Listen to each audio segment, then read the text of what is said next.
మాతృదేవోభవ.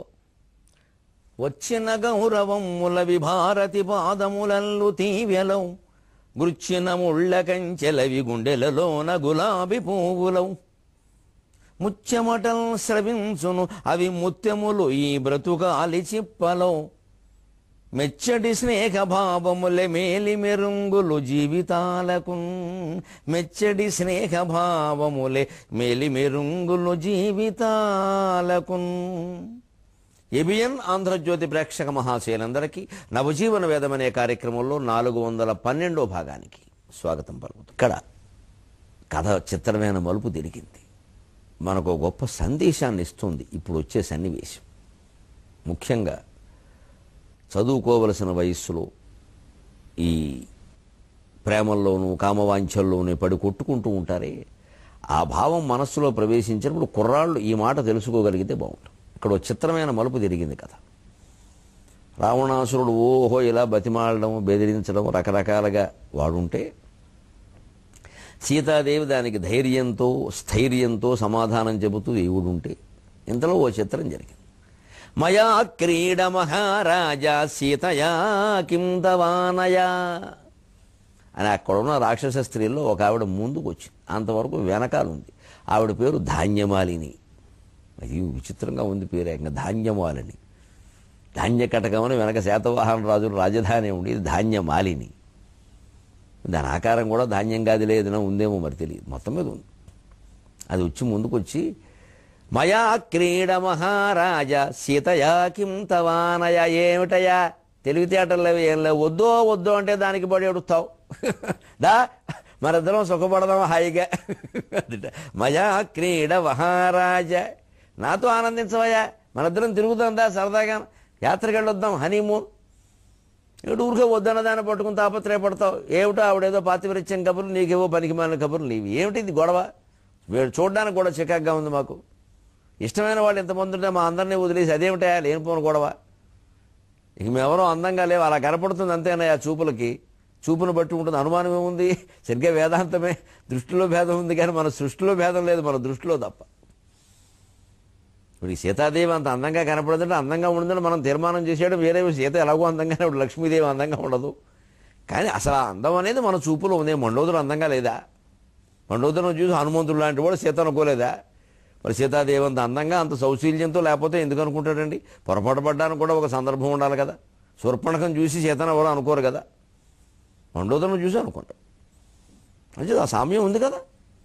అంచేత నిజంగా క్రీడ మహారాజా, నాతో ఆనందించవయ్యా, మనిద్దరం పోదంతా బయటికి సిద్ధంగా ఉంటే మేము ఇక్కడ ఎంతమంది హాయిగాను పెట్టి సర్దేసుకుని, ఏమిడు ఊరికే ఆవిడికి పడి ఎడుస్తావు, లేనిపోను గొడవ, సీతయా కిం తవానయ, ఎందుకయ్యా వద్దన్న వాళ్ళతో ఊరికే అని. ఇక్కడ విశ్వనాథ్ వారు చాలా అందమైన పద్యం రాశారు. స్వానుభవాలను అనలేం కానీ మహాకవుల గురించి చాలా అందమైన పద్యం రాశారు. సరదాగా మంచి సరదాగా ఈయనకి మాయాబజార్లో లాహిరి లాహిరి లాహిరిలో ఓహో జగమే ఊగెనుగా అది గుర్తొచ్చి ఉంటుంది, లేకపోతే ఈ పద్యం రాదు. దాని పేరు ముద్దు ధాన్యమాలిని, దాని పేరు ముద్దు ధాన్యమాలిని, పతి కేలు కేలగొని ఉయేలలోపి, పతి కేలు కేలగొని ఉయేలలోపి, చీర కొంగు గాలిన అరవెట్టిన ఎట్లు గూడలొలయ చిన్ని ఓడవోలే, చీర కొంగు గాలిన అరవెట్టిన ఎట్లు గూడలొలయ చిన్ని ఓడవోలే. కదండి, ఎప్పుడు ఏ సన్నివేశాన్ని చిత్రిస్తున్నాడో పూర్తిగా అందులోనే నిమగ్నం కావాలి, అప్పుడే ఇలాంటి పద్యం వస్తుంది. ఇప్పుడు ఎవరితో ఇది రాక్షసి ఏదో కోరింది, దాన్ని అలా తీసి పారేసి మనం సీత మీద రాముడి మీద హనుమంతుడి మీద దృష్టి పెడదాం అనుకోకూడదు. సినిమాకి దర్శకత్వం వహించిన దర్శకుడు చలనచిత్రంలో ప్రతి సన్నివేశం మీద ప్రతి పాత్ర మీద సమాన దృష్టి పెట్టాలి. సమాన అంటే అర్థం రూపాయలు 50 పైసలు 50 పైసలు కాదు, 10 పైసలకు 10 పైసలు 90 పైసలకు 90 పైసలు, ఎవరికి తగిన న్యాయం వారికి చేయడం సమానత్వం, కానీ అందరికీ సమానంగా దండలేయడం కాదు సమానత్వం అంటే. అది చాలా విషయాల్లో మనం అర్థం చేసుకోవాలి. సమాన న్యాయం సమన్యాయం, సమన్యాయం అంటే ఎవరికి తగిన న్యాయం వారికి చేయడం. అంతేగాని అనర్హుణ్ణి అర్హుణ్ణి ఇద్దరిని తీసుకొచ్చి ఓ పీఠం మీదకి వచ్చేపడితే పీఠం పాడైపోతుంది. అందుకు తగిన అర్హత ఉన్నవాడికి న్యాయం జరిగితే అది సమన్యాయం. అర్హత ఉందా ముందు? అర్హత ఉండి జరగాలి. ఇంజనీరింగ్ చదివేసి ఉద్యోగం రమ్మంటే ఎలా వస్తుంది? చూస్తున్నారు కదా పత్రికల్లో వార్తలు. బీటెక్ పాస్ అయిన విద్యార్థుల్లో దేశం మొత్తం మీద 15 లక్షల మంది ఏటా ఇంజనీర్లు బయటకు వస్తుంటే అందులో 2 లక్షల మందికి తప్పితే ఉద్యోగార్హత లేదు, ఉద్యోగాలు కూడా లేవు. ఇది ఇంజనీరింగ్ పరిస్థితి. ఇక ఎంబీఏ పరిస్థితి ఇంకా ఘోరం. 10% మందికి కూడా ఉద్యోగాలు లేవు. ఇంజనీరింగ్ వాళ్ళలో 17% మందికి ఉద్యోగాలు వస్తున్నాయట. ఎంబీఏ అయితే 10% మందికే ఉద్యోగాలు. ఊరికే చదివామంటే చదివాం, ఇవన్నీ ఊరికే చెప్పుకుంది. ఇదివరకైతే ఈ చదువుల పేరు చెప్తే కట్నాలైనా వచ్చి, ఇప్పుడు అవి ఇవ్వట్లా. వాళ్ళు చదువుకున్నారుగా, ఎందుకు ఇస్తారు? ఇదివరకు ఆ మాయకు ఉపయోగపడేవి. పల్లెటూళ్ళలో శుభ్రంగా బ్రాహ్మలు, కమ్మారు, రెడ్లు, రాజులు, మహానుభావులు, కాపులు, పెద్ద కాస్త అగ్రవర్ణాల పేరున్న వాళ్ళందరూ ఏవో చదివేసేసి అంత చదివారు ఇంత చదివారు శుభ్రంగా లక్షల కట్నాలు వసూలు చేసేవారు. ఇప్పుడు ఆ అవకాశం కూడా లేదు. ఎందుకంటే వాళ్ళు చదువుకున్నారు, వాళ్ళు ఎవరో. ఇంకెందుకు ఊరికే డబ్బా? అదే అయిపోయింది పరిస్థితి. అంచేతను అయిపోయిందంటే ఎలాగంటే దానికి తగిన అర్హత ఉన్నప్పుడు నాకు న్యాయం జరగలేదు, నేను ఇంజనీరింగ్ చదివినా నాకు ఉద్యోగం వచ్చే అర్హత ఉందా నీకు? అప్పుడు వచ్చిన అర్హత ఉన్నా లేకపోతే అది న్యాయం జరగనట్టు. కానీ అర్హత లేదు కాబట్టి రాలేదు, బీటెక్ చదివినంత మాత్రం రాదు. అంతే సమన్యాయం అని చాలా మాట్లాడుతూ ఉంటారే. దానికి దృష్టిలో పెట్టుకోవాల్సింది ఏమిటంటే ఎవరికి తగిన న్యాయం వారికి చేయడం. అంతేగాని సంఖ్యాబలాన్ని బట్టి న్యాయం చేయడం సమన్యాయం కాదండి. సంఖ్యాబలం బట్టి న్యాయం చేస్తే రాజకీయ వ్యవస్థ మీద ఒక కీలకమైన వ్యాఖ్యానం చేస్తున్నాను, నన్ను మన్నించండి. చాలా కీలకం ఇది. ఎందుకంటే సంఖ్యాబలాన్ని బట్టి మనం న్యాయం చేయడం మొదలు పెడితే ఎవరి సంఖ్య వారు పెంచుకునే ప్రయత్నం చేస్తే భారతమాత గర్భం పగిలిపోదండి, నన్ను మన్నించండి. గర్భం పగిలిపోదండి. జనాభా ఎలా పెరిగిపోతే విస్ఫోటన వస్తుందండి. ఎవరి స్వార్థాలు వాళ్ళకు ఉండవు. అలా జనాభా పెంచేస్తారు అందరూ కలిసి. సంఖ్యాబలం మన సంఖ్యను బట్టి మనకు వస్తాయి. రాజకీయ సీట్లు అంతే, మంత్రి పదవులు అంతే, ఉద్యోగాలు అంతే, అన్నీ అంతే. పెంచేయండి అందరూ పెంచేయండి. అప్పుడు ఏమైపోతుందండి? మనం కోరాల్సింది అన్యాయాలు కాదు. ప్రతిభావంతుడికి అన్యాయం జరగదు. అతను ఏ కులమైనా కానీ, ఏ మతమైనా కానీ, ఏ ప్రాంతమైనా కానీ, స్త్రీ కానీ, పురుషుడు కానీ, చివరికి నపుంసకుడు కానీ మనకు అనవసరమైన విషయం. ఉద్యోగానికి అవసరమైన ప్రతిభ ఉంటే నపుంసకుడికి కూడా ఉద్యోగం ఇవ్వాల్సిందే. ఇజ్రా అయితే ఏంటి, ఏమైంది? ఆ ఉద్యోగం చేయగలరా లేదా? ఇవ్వాల్సిందే. లేదా వారికి తగిన ఉద్యోగం వారికి ఇవ్వాల్సిందే. పూర్వమే చేశారు అలాగా. అది పద్ధతి. అందుకని కవి కూడా ఇక్కడ పాత్రల దృష్టిలో వచ్చినప్పుడు ధాన్యమాలకి తగిన ప్రాధాన్యం ఇవ్వాలి. మరో కవి నన్ను అడిగితే నేను పేర్లు చెప్పను, కానీ ప్రసిద్ధులైన కవులు కూడా ఇలాంటి పాత్రలను అశ్రద్ధ చేసిన సందర్భాలు చాలా ఉన్నాయి. విశ్వనాథ అశ్రద్ధ చెయ్యడు. దాని పేరు ముద్దు ధాన్యమాలిని, దాని ముద్దు పేరు ధాన్యమాలిని. దాని ముద్దు పేరు మరి ఈయన పెట్టేయడమో నాకు తెలియదు. అది ధాన్యమాలిని అనే పేరు అక్కడ ఉంది వాల్మీకి రామాయణంలో. ముద్దు పేరు ఏమిటో అది విశ్వనాథ వారు పెట్టుంటారు. దాని ముద్దు పేరు ధాన్యమాలిని, పతి కేలగొని ఉయ్యేలూపి. వెంటనే అది వెనకాల నుంచి మామూలుగా వాల్మీకి రామాయణంలో ఏముందంటే ధాన్యమాలని అనే స్త్రీ ముందుకొచ్చి నన్ను అనుభవించవయా, ఎందుకు వచ్చిన గొడవయా అందేనే ఉంది. కానీ ఈయన దాన్ని సరదాగా మంచి మాయాబజార్లో లాహిరిలో ముఖ్యంగా బలరాముడు, రేవతీదేవి, గుమ్మడిను, ఛాయాదేవి ఊరేగుతూ ఉంటారే పడవలో విహరిస్తూ అది పెట్టాడు ఇక్కడ. ఆయన పతి కేలగొని ఆయన 2 చేతులు ఇలా తీసుకుని రావణాసుడు ఇలా గంభీరంగా నిలబడ్డాడు. వాడిని ఒకసారి నవ్విద్దామని ఆ 2 చేతులు ఇలా తీసుకుని ఉయ్యేలూపి అనే పైగా అది ఎలా ఉంది, చీర కొంగు గాలిన ఆరబెట్టిన ఎట్లు. ఏం ఉపమానం అండి! విజయవాడ మారుతి నగర్లో వాళ్ళ ఇంటి ముందు ఉంటే కానీ ఉపమానం అర్థం కాదు. అది కూడా పాతకాలంలో ఉండాలి. ఇప్పుడేమో ఎవరున్నారో ఏం చేస్తున్నారు. పూర్వం సరిగ్గా చీరలు ఆరేసినప్పుడు ఆడవాళ్ళు ముందు కాస్త గాలి వేస్తుండే, గాలికి ఆరాలమ్మా, మళ్ళీ కట్టుకోవాలి, వంట చేసుకోవాలి. ఆరకపోతే అలాగే మరి బట్టకు తడుపుతారు. అది ఆరకుండా కట్టుకుంటే కడుపు నొప్పి చేస్తుంది, ఇబ్బంది. మరి కాస్త ఆరాలి, ఆరదు, అవతల వంటకి సమయం అవుతుంది. అటువంటిప్పుడు ఏం చేస్తారంటే 2 ఆడాళ్ళు పాపం అటు ఇటు ఉండండి, ఆ తడిపిన బట్టలు ఆరేసినవి ఇలా పట్టుకుని ఆ పై కొంగు పట్టుకుంటారు. పట్టుకుని ఇలా అంటారు. అప్పుడు ఈ కిందది గాలికి ఇలా అంటే ఒక పావు గంట వాళ్ళ వ్యాయామం చేస్తే శుభ్రంగా బట్ట ఆరుతుంది. వాళ్ళంతా శుభ్రంగా నడుమును 0 సైజులో ఉండేవి వెనక. ఇందుకే ఇదే రహస్యం. ఇంత కష్టపడేవారు పూర్వం ఆడవాళ్ళు. ఈ మిక్సీ నొక్కడం, ఫ్రిడ్జ్ తలుపు తీయడం, మిక్సీ నొక్కడం, గ్రైండర్ నొక్కడం, ఇదే పెద్ద శ్రమ అయిపోతుంది. దీనికి ఏం క్యాలరీలు తరగవు, దానికైతే తరుగుతాయి. వాళ్ళు డాబా ఎక్కి బాగా గాలేసే చోట 2 ఆడాళ్ళు వచ్చి పట్టుకుని అక్కడ ఎక్కడొకళ్ళు ఇక్కడ ఇంట్లో వితంతువులు ఉండేవారికే పాపం. అందుకని ఇలా పట్టుకుని ఇలా గాలి వేస్తుంటే ఇలా ఊపేవారు. సరిగ్గా అదే గుర్తొచ్చింది ఆయనకి.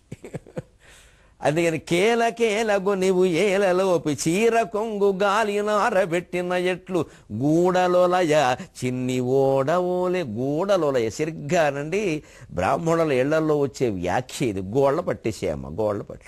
ఏం పిన్ని ఏం జరిగిందని పొద్దున్న ఇలా చచ్చిపోయామే ఆరేలేక. గాలి వస్తుంది అప్పుడే మరి తప్పదో, అందుకని ఇలా పట్టు గోళ్ళ పట్టేసి. సరిగ్గా అదే గూడలోలయ చిన్ని ఓడవోలే. అది వలసిపోవడం ఒకటి చిన్ని ఓడకి గోడ కూడా ఉంటుంది కదా, అది కూడా చెప్పుకోవచ్చు, పర్వాలేదు. ఈ గోడలు నొప్పి పడితే ఎలాగో చీరాహార పెడుతూ ఉంటే అది పాములు ఓడ అనుకుంటే దానికి ఒక గూడు ఇలా ఉంటుంది కదా, అలా కూడా అనుకోవచ్చు. చిన్ని ఓడవోలే దాని ముద్దు పేరు ధాన్యమాలిని పతి కేలు కేలగొనివు ఏలలోపి చీర కొంగు గాలిన ఆరబెట్టిన ఎట్లు గూడలొలయ చిన్ని ఓడవోలే. ఇలా పట్టుకుని ఇలా ఊపేసి ఏమిటయా మేమంతా ఇంత సరదాగా నీ కోసం చూస్తుంటే దానికోసం పడేడుతో లేనిపోను గొడవ. నిజంగా ప్రతి మనిషి తెలుసుకోవాల్సిన విషయం అండి. ఇక్కడే నేను కాలేజీ పిల్లల కోసం, ముఖ్యంగా మగపిల్లల కోసం నా పిల్లలుగా భావించి ఒక మాట చెబుతాను. ఇప్పుడు ఈ చెప్పబోయే సుందరకాండ శ్లోకం మీ జీవితాలకి చాలా ఉపయోగపడుతుంది. దీన్ని ఒక రేకు మీదో ఒక అట్టముక్క మీదో డీటీపీ తయారు చేసుకుని గోడకు పెట్టుకోవడం మంచిది. ఈ సినిమా యాక్టర్ల బొమ్మలు అర్ధనగ్నంగా పెట్టుకోవడం కంటే ఇది పెట్టుకుంటే జీవితానికి ఉపయోగిస్తుంది. అకామాం కామయానస్య శరీరముపతప్యతే ఇచ్ఛంతీం కామయానస్య ప్రీతిర్భవతి శోభనా. ఆ ధాన్యమాలని అన్నమాట. రాక్షస్య స్త్రీ అంది కదా అనుకోద్దండి. మనం ఇదివరకు చెప్పుకున్నట్టే సీత అన్నా, రాముడన్నా, హనుమంతుడన్నా, రావణాసురుడన్నా, శూర్పణఖన్నా ఎవరన్నా మంచి మాట మంచి మాట. ఒకవేళ మంచి పాత్రలు అని మనం అనుకునేవి కూడా ఆవేశంలో కొన్ని మాట్లాడవచ్చు. అవన్నీ మంచివి కావు. అవి అలా తీసుకోవాల్సిన అవసరం ఆయన అన్నాడు కదా అనద్దు. లోకంలో కూడా అంతే. పెద్దవాళ్ళు ఉంటారు, మహానుభావులే, చాలా గొప్పవాళ్లే.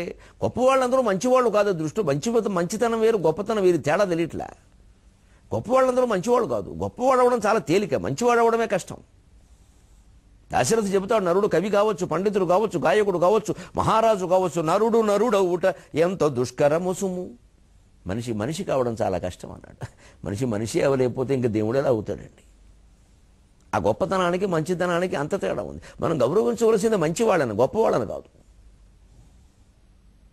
300 మంది జింకలను చంపేసిన వాళ్ళు, ఫుట్పాత్ మీద పడుకున్న వాళ్ళని చంపేసిన వాళ్ళు గొప్పవాళ్లే. వాళ్ళకి చాలా ఫాలోయింగ్ ఉంది. 1,00,000 మంది వస్తారు వాళ్ళకి. గొప్పవాళ్ళు మంచివాళ్ళు అవుతారా? కానీ మనకి దురదృష్టవశాత్తు ఈవేళ చాలామందికి వాళ్ళే ఆరాధ్యులు. వాడు గొప్పవాడు, నేను గొప్పవాడు ఏమిటి? మంచితనం లేనప్పుడు ఆ గొప్పతనం మనకి దేనికి? అతని ప్రవర్తన ఏమిటి? అతని అహంకారం ఉందా, వినయం ఉందా, విధేయత ఉందా? ఏమో చూడాల్సిందే. నలుగురితో ఎలా ఉంటున్నాడు, నలుగురిలో ఉన్నప్పుడు ఎలా ఉంటున్నాడు. వేదిక మీద మాట్లాడడం కాదు, సినిమాలో కనిపించడం కాదు, సినిమాలో శివాజీ పాత్ర, శ్రీరాముడు పాత్ర వేయడం కాదు, నిజ జీవితంలో ఏ పాత్ర. రామకృష్ణాదుల పాత్రలు వేసిన వాళ్ళందరూ నిజ జీవితంలో రామకృష్ణాదులా లేరు, రకరకాలుగా ప్రవర్తించారు. ఇగో ఈ తేడాయే తెలుసుకోకపోతే విచక్షణ జ్ఞానం లేకపోతే మూర్ఖులం అయిపోతాం. వాళ్ళని హీరోలుగా భావించడం మనం. అంచేతను ధాన్యమాలని చెప్పిన మాట ఎంత గొప్పదో చూడండి. అకామాం కామయానస్య శరీరముపతప్యతే. మనల్ని కోరని వాళ్ళని, కామయానస్య మనం కోరువో ప్రాధేయపడి అస్తమాను మెసేజ్లు ఇచ్చి SMS సంక్షిప్త మధుర సందేశం, ఎంతకీ అవతల నుంచి సమాధానం లేకపోతే మనకది సంక్షిప్త మృత్యు సందేశం. SMS రెండింటికి సరిపోతుంది. సంక్షిప్త మధుర సందేశం, సంక్షిప్త మృత్యు సందేశం, లేకపోతే సంక్షిప్త మోగ సందేశం. ఇంక జవాబు లేకపోతే ఏముంది? ఎందుకు ఆ గొడవ? మనం అంటే ఇష్టం లేనప్పుడు తెలిసిపోతుందిగా. ఒక్కొక్కళ్ళు మొహం మీద చెబుతారు, ఒక్కొక్కళ్ళు అదో రకంగా నవ్వుతారు. ఆడవాళ్ళు రకరకాలు. వదిలేచ్చుగా ఆ విషయాన్ని. ఎందుకు వదలలేదంటే ఇక్కడే అహంకారం. నేను అన్నది జరగాలి, నాకు అనుకున్నది దక్క. ఆవిడకి ఇష్టం లేదయ్యా, ఏం చేస్తావు? అసలు చదువుకునే వయసులో ఇలాంటి వ్యవహారాల్లో వేలెడ్డమే తప్పు. ఒకవేళ ఏదైనా మనశ్చాంచల్యం కొద్దీ మాట్లాడినా అవతల వాళ్ళకి ఇష్టం లేనప్పుడు వెంటనే వదిలేయాలి ఆ విషయాన్ని. అకామాం కామయానస్య శరీరం ఉపతప్యతే. శరీరం తప్పించిపోవడం తప్పితే, దుఃఖించిపోవడం, కృషించిపోవడం, కృంగిపోవడం, సీసా శాలువా కుక్క పాటలు తప్పితే ఏం ఉపయోగం లేదు ఇక్కడ. పైగా పౌరుషం రావాలి. నన్ను కాదన్న తర్వాత నేనేమిటి గొట్టం గొడుగు అంటే ఏ మాటలు రావాలో అమ్మని రావాలి. నేనేం తాపత్రయం తీసాయి. నేను అక్కర్లేని వాళ్ళకి నాకు వాళ్ళు నాకు అక్కర్లేదు. ఆ అమ్మాయికి నేను అక్కర్లేనప్పుడు నాకు ఆ అమ్మాయి ఎందుకు, నాకు అక్కర్లేదు, సమస్య పరిష్కారం అండి. లేదు, ఒక కత్తిసు తయారవుతాడు, యాసిడ్ వేసు తయారవుతాడు. దుర్మార్గం కాదు ఇది. రావణాసురుడు కూడా చేయలేదు ఆ దుర్మార్గం. 2 నెలల సమయం ఇచ్చాడు. కానీ అంతకు మించిపోయి ఇవాళ మనం ఒక 2 నిమిషాల సమయం వీలైపోతున్నాం ప్రేమించిన అమ్మాయికి. వెంటనే ఒప్పేసుకోవాలి, వెంటనే మనతో వచ్చేయాలి, ఎక్కడ పడితే అక్కడికి నాశనం అయిపోవాలి వాళ్ళ జీవితం. చూస్తుంటే పరిస్థితులు ఎంత ఘోరంగా ఉన్నాయి. ఇక వాళ్ళకి సందేశం ఈ శ్లోకం నవజీవనంలో సుందరకాండ. ఎందుకంటే ఇందుకు అకామం కామయానస్య శరీరముపతప్యతే. మనమంటే ఇష్టం లేని వాళ్ళ వెనకాల మనం పడ్డం వల్ల శరీరము మనస్సు కృంగి కృషించి తప్పించి నశించిపోవడం తప్పితే ఏమీ ఉపయోగం లేదు. మన పనులు చెడ్డం కాదు, మనస్సు కూడా చెడిపోయింది. ఎందుకు అంత హీనంగా ఎందుకు ఉండాలి? ఇంతకీ వాళ్ళు ఒప్పుకుంటే దొరికేదంతా కామసౌఖ్యమే కదండి. జీవితం అంతా బాగుంటుందని ఏమైనా చెప్పగలమా? అన్ని గ్యారంటీలు ఏమున్నాయి అక్కడ? వాళ్ళ ప్రవర్తనను పూర్తిగా చూసామా? వాళ్ళ కుటుంబ విషయాలు పూర్తిగా తెలుసుకున్నామా? అసలు ముందు వైద్య పరీక్షలు చేయించాలి. వాళ్ళు అది ప్రధానమైపోయింది. ఎందుకంటే ఎవరు ఎలా ఉన్నారో ఎవరు చెప్పలేరండి. ఏ రోగాలు ఉన్నాయో ఏం బయటపడవు. తర్వాత బయటపడితే చచ్చిపోతాడు ఈ మగాడు, ఈ ఆడది కూడా. పెళ్ళప్పుడు ఏం చెప్పరు, అంతా బాగున్నాయని చెప్పేస్తారు. దగ్గర వాళ్ళే ముంచేస్తున్నారు. నేను ఏదో అలా అనుకున్నాము సర్దుకుంటారని. సర్దుకోవడం ఏంటి? తేడా ఉంటే చెప్పాలి. చెప్పేస్తున్నారు అలాగా. ఓ పెళ్ళి ఇదివరకే అవుతుంది, పెళ్లి చేసేస్తారు చెప్పకుండా. అయ్యో తర్వాత తెలిస్తే అంటే ఈ రోజుల్లో మామూలు ఏమిటమ్మా, పెళ్లి కొడుకు చెప్పొద్దా విషయం, పెళ్లి కూతురికి చెప్పొద్దా విషయం? ఇతను ఇదివరకు ఏదో జరిగిందని వాళ్ళు నిర్ణయించుకుంటారు కదండి. ఇది ఏదో ఒకటి అయిపోతే చాలు, అయిపోతే మళ్ళీ విడిపోతే చాలు. 100 అబద్ధాలైనా పెళ్లి చేయమంటే ఇలా కాదండి. పూర్వం ఆ చెప్పిన విధానాలు, అప్పుడు పాస్తుల గురించి చెప్పారు. అది ఏదో ఎకరాలు అవి ఉన్నాయా లేదా పెద్ద సమస్య కాదు, మనుషులు మంచివాళ్ళు అయితే చాలు, అందుకోసం చెప్పారు అది. అంతేగాని జీవితంలో చాలా ముఖ్యమైనటువంటి ఇతర సంబంధాలు, ప్రేమలు, రోగాలు వాటిని దాచిపెట్టి పెళ్లి చేస్తారా? వాళ్ళ బతుకులు ఏమైపోతాయండి? తర్వాత ఉంచుకోలేరు, తెంచుకోలేరు. ఈ విషయానికి నేను చెబుతున్నాను మొహమాట లేకుండా, అబ్బాయిలు కాదు అమ్మాయిలు కాదు, ఇద్దరు బలైపోతున్నారండి. పైగా ఎవరు అమాయకులైతే వాళ్ళు బలైపోతున్నారు. ఇది ఆడవాళ్ల వల్ల జరుగుతోంది, మగవాళ్ల వల్ల జరుగుతోంది అని మాట్లాడద్దండి, తప్పది. అందరికీ ఆడపిల్లలు ఉన్నారు, మనకి అందరికీ మగపిల్లలు ఉన్నారు. ఎవరు అమాయకులైతే వాళ్ళు బలవుతున్నారు. కాస్త మెత్తగా ఉన్నాడంటే వాడు లోకు కట్టేసే. ఇంకా అమ్మాయి పోనీ పూర్వకాలం పద్ధతిలో కాస్త సంప్రదాయంలో పెరిగి, లేదో అమ్మాయి యొక్క జన్మాంతర సంస్కారం అలా ఉంటే అది బలైపోతుంది. అసలు అమ్మాయికి మంచితనం అనేది నేరమేమో అనిపించేంత సమాజంలో మనం ఉంటున్నాం. దానికి సమాధానం ఇది. అసలు మనల్ని కోరని వాళ్ళని మనం ఎందుకు వెంట పడాలి? మనకి పనేమిటి? పైగా ఇచ్చంతీం కామయానస్య ప్రీతిర్భవతి శోభన. అసలైనటువంటి ప్రీతి మనకు కలగాలి అంటే అటు లైంగిక జీవితంలో కానీ, ఇటు సాంఘిక జీవితంలో కానీ, ఇటు కుటుంబ జీవితంలో కానీ ఇచ్చంతీం కామయానస్య, మనమంటే ఇష్టపడే వాళ్ళనే మనం పెళ్లి చేసుకోవాలి. ఇది శ్లోకం పరంగా అర్థం కావడం కష్టమైతే చక్కగా రాసుకోదగిన ఒక మాట ఏమిటంటే, మనం ఇష్టపడే వాళ్ళకంటే మనల్ని ఇష్టపడే వాళ్ళతోనే జీవితం బాగుంటుంది. హాయిగా రాసుకోవచ్చు. మనం ఇష్టపడే వాళ్ళకంటే మనల్ని ఇష్టపడే వాళ్ళతోనే జీవితం బాగుంటుంది. మేనత కూతురు ఉంటుంది, మేనమావ కూతురు పల్లెటూరులో ఉంటుంది, ఆ అమ్మాయి పెద్ద చదువుకోపోవచ్చు, కానీ మా బావ అని కొట్టుకుంటే అమ్మాయిని చేసుకుంటే సుఖంగా ఉంటుంది. ఎందుకంటే ఏదో అంత చదువుకున్నవాడు, అంత సంపాదిస్తాడు, మా బావ సాఫ్ట్వేర్ నన్ను చేసుకున్నాడు అని ఒక ఆనందం ఆ అమ్మాయికి. 10 మందిలో గౌరవంగా చెప్పుకుంటుంది అక్కడ పల్లెటూరులో. అమ్మాయి జీవితాంతం అలా అంకితమై ప్రేమిస్తూ సుఖంగా హాయిగా ఉంటుందండి. సత్సంతానం కలుగుతారండి. ఎందుకంటే అమ్మాయి మనస్సు మంచిది. అకామాం కామయానస్య శరీరముపతప్యతే ఇచ్చంతీం కామయానస్య ప్రీతిర్భవతి శోభన.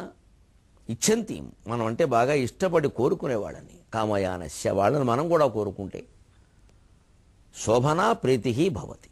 హాయిగా జీవితం అంతా ప్రీతిగా, ఇష్టంగా, ప్రేమగా, ఆనందంగా సాగిపోతుంది. శారీరకం, మానసికం, ఆధ్యాత్మికం, సాంఘికం దేనికి కొద ఉండదు. ఇది దృష్టిలో పెట్టుకుంటే చదువు ముందు శుభ్రంగా సాగుతుంది. అది చదివేటప్పుడు ఇవేమిటండి లేనిపోని గొడవ? ప్రేమ పెళ్లి వ్యవహారం కాదు. ప్రేమ గురించి ప్రేమించి పెళ్లి చేసుకోవాలనే ఆలోచన ఉన్నా, పోనీ పూర్వకాలం పద్ధతి మాకు నచ్చదు, మేము ఏదో ప్రేమించి మంచిది, తల్లిదండ్రులకు భారం తగ్గింది, నష్టమేం లేదు, చేసుకోండి. ఎవరు పడతారో వాళ్ళే పడతారు, జీవితాంతం వీళ్ళు ఏమైనా పడతారు. పైకి ఇప్పుడు తల్లిదండ్రులు ఇష్టపడి చేస్తే మాత్రం వీళ్ళు ఏమైనా ఇక్కడ ఉంటున్నారా? పెళ్ళైన ఉత్తరక్షణం వెళ్ళి వేరే ఒక అపార్ట్మెంట్లో ఉంటూ కూడా పక్క అపార్ట్మెంట్లో ఉంటారు కానీ ఇంట్లో ఉండలేదు. అంత ద్వేషం అయిపోయారు అత్తమామలు. ఇంకెందుకు దాని గురించిన గొడవ ఎందుకు? ఇంక వీళ్ళు చెప్పింది చేసుకుంటే ఆయన చెప్పింది చేసుకుంటే ఏదో ఒకటి అవుతుంది. దేనికైనా తల్లిదండ్రులు హాజరై అత్యంత లేయడం ఒకటే, మహా అయితే శుభలేఖ మీద పేరు, అంతకంటే ఏం లేదు ఇక్కడ. దాని గురించి ఎంత తాపత్రయాలు అవసరం లేదు. కానీ జీవితం సుఖంగా ఉండాలి అంటే ముందు ఈ ఆలోచన ఉండాలి. ప్రేమించిపోయి ఉద్యోగం చదువు అయిపోవాలి, ఉద్యోగాల్లో చేరాలి, అప్పుడు తర్వాత విషయం చూస్తాం. అంతేకాని చదువుకునే వయస్సులోనూ వాళ్ళు ఎవరో తెలియదు, ఏమిటో తెలియదు, ఊరికే అలా వస్తారు. సినిమాల్లో చూపించేవన్నీ ఇవి. సినిమా వారికి కూడా ఓ బాధ్యత ఉండాలి. ఊరికే ఏదో మేము సమాజంలో ఉన్నదే చూపిస్తున్నామని వీరు, అందులో ఉన్నదే సమాజంలో జరుగుతున్న ఎప్పటికీ తెమలదండి ఇతా కదా. అసలు వ్యక్తి ఓ దర్శకుడు, ఓ నిర్మాత, ఓ నటుడు ఆ పాత్ర తీసుకునే ముందు ఆ పాత్రకి ఆ సినిమాకి దర్శకత్వం చేసేటప్పుడు అంత డబ్బు పెట్టి నిర్మాత తీసేటప్పుడు ఇంత డబ్బు నాకు వస్తుంది, సరే సమాజం ఏమైపోతుంది, నా కూతురే ఈ సినిమా చూస్తే, నా కొడుకే ఈ సినిమా చూస్తే అని ఒక్కసారి ఆలోచిస్తే దగులుబాజీ సినిమాలన్నీ వస్తాయండి లోకంలోకి. పేర్లే చిత్రంగా ఉన్నాయి, పలకలేని పేర్లు, పలకడానికి ఇష్టపడలేని పేర్లు. నలుగురిలో మాట్లాడిన ఏ సినిమా చూసామంటే ఈడియట్ ఎలా చెబుతామండి ఆ మాట.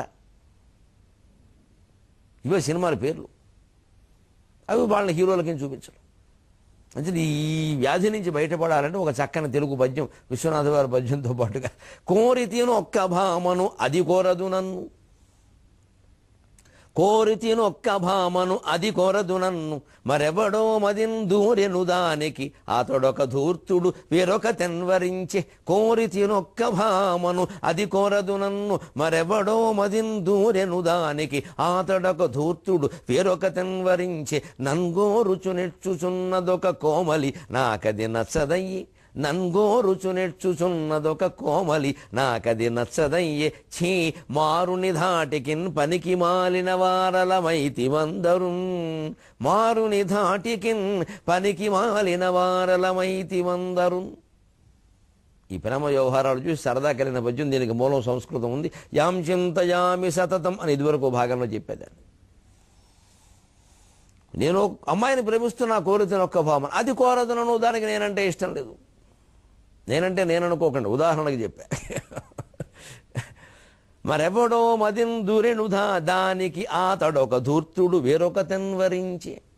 దానికి ఎందుకు ఇష్టం లేదంటే అదేం పెద్ద ఏమి చదువు అయ్యే వరకు ఎవరిని ప్రేమించొద్దని నియమాలు ఏం పెట్టుకోవాలా, దాని గొడవలు దానికి ఉన్నాయి, దానికి ఎవడో ఇష్టం అయ్యాడు, అందువల్ల నేను ఇష్టం లేదు. పోనీ వాడేం గొప్ప శ్రీరామచంద్రుడేం కాదు, అతడొక ధూర్తుడు వేరొక తెన్వరించే, వాడు దృష్టి వేరే. మొత్తం మీద కాలేజీ అంతా ఇదే గొడవ. కాలేజీలో చేరింది ప్రేమించుకోవడానికే, చదువుకోవడానికే. ఇంతకీ ఈ అబ్బాయికి ఆలోచనలా ఉంది, నన్గోరుచు నెచ్చుచున్నదొక కోమలి నాకది నచ్చదయ్యి. అసలు నా కోసం మా మేనమావ కూతురు ఒక తేడుస్తుంది పల్లెటూళ్ళలో, మా బావ ఇంజనీరింగ్ చదువుతున్నాడు, రాగానే నన్ను చేసుకుంటాడు, రాగానే నన్ను చెప్పాడు కూడాను. మొన్న ఉత్తరం కూడా రాశాడు. ఇప్పుడు బావలు ఉత్తరాలు రాయారు, ఎస్ఎంఎస్లు ఇస్తారు. అందులోనూ యూఆర్ అండవాడు, యూ అంటే యూ ఒక్కటే అక్షరం రాస్తాడు, ఆర్ అంటే ఆర్ ఒక్కటే రాస్తాడు, తర్వాత అర్థాలు మార్చేస్తాడు. ఈ భాషను నమ్మకూడదు. ఐ లవ్ యూ అన్నావు అనుకోండి, వైఓయూ యూ రాస్తే నీవు అని అర్థం వస్తుంది. ఐ రాస్తాడు, సరే లవ్కి బదులు యూకి బదులు యూ గొట్టం రాశాడు అనుకోండి ఇలాగా. తర్వాత ఏమంటాడు వాడు, నేను యూ అనే అక్షరాన్ని ప్రేమించాను, నిన్ను కాదని అర్థం మార్చేస్తాడు వాడు. వైఓయూ యూ అంటే నిన్ను, మరి యూ రాస్తే ఇలాగా బల్బు ఉంటుంది, మన ఎల్ఈడి బల్బులు ఇలాగే ఉంటాయి, ఇలాగ యూ ఆకారంలో. లేదా వాడు కారు డ్రైవర్ అనుకోండి, యూ టర్న్ అది రాశాను నిన్ను కాదంటాడు, యూ టర్న్ అంటాడు. ఈ దిక్కుమాల భాషకు అర్థాలు ఎవరో చెప్పలేరు, సంక్షిప్త భాష వచ్చాక అన్నీ మారిపోయి. 4 కూడా ఫ్రమ్ అని రాయడం మానేశారు, 4 రాసి ఎం పెడుతున్నారు విడదొంపదగా. ఇదేం భాష? ఫ్రమ్ అంటే 4 రాసి ఎమ్మా, ఎలా అర్థం అవుతుందండి అది? 4 ఫ్రమా ఫర్మా ఏమిటది? అంతంత బద్ధకాలు వచ్చాయి. వీళ్ళు ఎవడన్నా ఉత్తరం రాయమంటే అయిపోయినట్టే పని. అంతే వీళ్ళ ఉత్తరాలు, వీళ్ళ భాష, వీళ్ళ ఫోన్లు ఏమీ నమ్మడానికి వీలేదు. ఇందువల్ల ఎందుకు వచ్చేయండి ఇవన్నీ? మారుని ధాటికి పనికి మాలిన వారలమైతి మందరు. మన్మధుని యొక్క ధాటికి అందరం చేతకాని వాళ్ళం అయిపోయాం. అందుకే ఎప్పుడూ ఈ కామవాంఛలనేవి చదువుకునే వయస్సులో రేగకుండా చూడాలి. రావణాసురుడు కూడా మీకు చెప్పుకోవాలి అంటే విద్యాభ్యాస సమయంలో ఎంత చక్కగా చదువుకున్నాడండి. వేదంలో ఇప్పటికీ ఘనపాఠి అనే విద్యను రావణాసురుడు కనిపెట్టాడు. తపస్సు, వాడు యవ్వనంలో తపస్సు చేసినప్పుడు కైలాసాన్ని ఊపేసాడండి ఏకంగా. అప్పుడెప్పుడు వాడు ఇలాంటివి చేయలే. తర్వాత సరే ఆ విద్యను వినియోగించిన విధానం వేరు. అందుకని మనం విద్యా వ్యవస్థలో ఉన్నంతకాలం వీటిలో పడద్దు. తర్వాత కూడా ఇందాక చెప్పుకున్నట్టే మనం ఇష్టపడే వాళ్ళకంటే మనల్ని ఇష్టపడే వాళ్ళతోనే జీవితం ఎప్పుడూ సుఖంగా ఉంటుంది. ఈ సందేశాన్ని గ్రహింతుముగాక. మళ్ళీ 23:30 గంటల్లో కలుద్దాం. అంతవరకు తెలుగులో మాట్లాడదాం.